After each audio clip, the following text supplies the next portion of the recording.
Meet Dan D'Souza. He's 28 and hails from Adelaide, South Australia. Dan's esport of choice? Quake.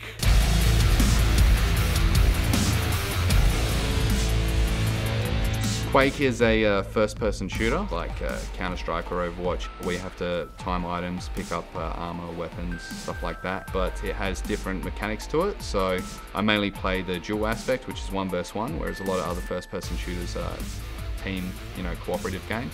Quake was the first game that kind of revolutionized what it was to play multiplayer.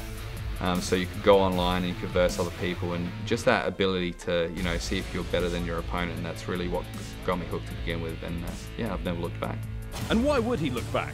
Dan's been a dominant force in Quake since 2010. I finished top 8 when I went to QuakeCon in 2010. I played in the IEM4 World Championships in 2011, which was basically the best 12 players from around the world. I've attended every Reloaded LAN I think they've had in South Australia, and I won every single event.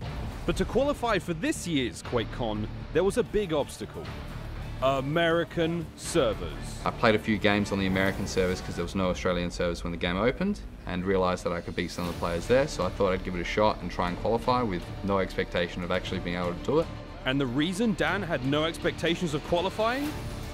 Because playing on US servers meant he was playing on 300 ping. But what the fuck is ping, I hear you ask?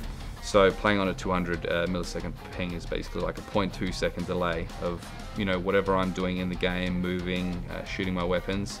It will come out 0.2 seconds later in the actual game. So it is quite a disadvantage. I managed to beat 3 opponents in total, which led me into the top 12 and qualified for the tournament at QuakeCon. Yes! Fuck yes! So it all comes down to 3 days in Dallas to see if our Lord of the Pings can bring home the bacon. First place is 100,000 US, but outside of that, that's my stretch goal, let's say. If I can make it out of groups, I stand to make 10,000 US. Just being able to get out of the group stage, I'll be happy with that.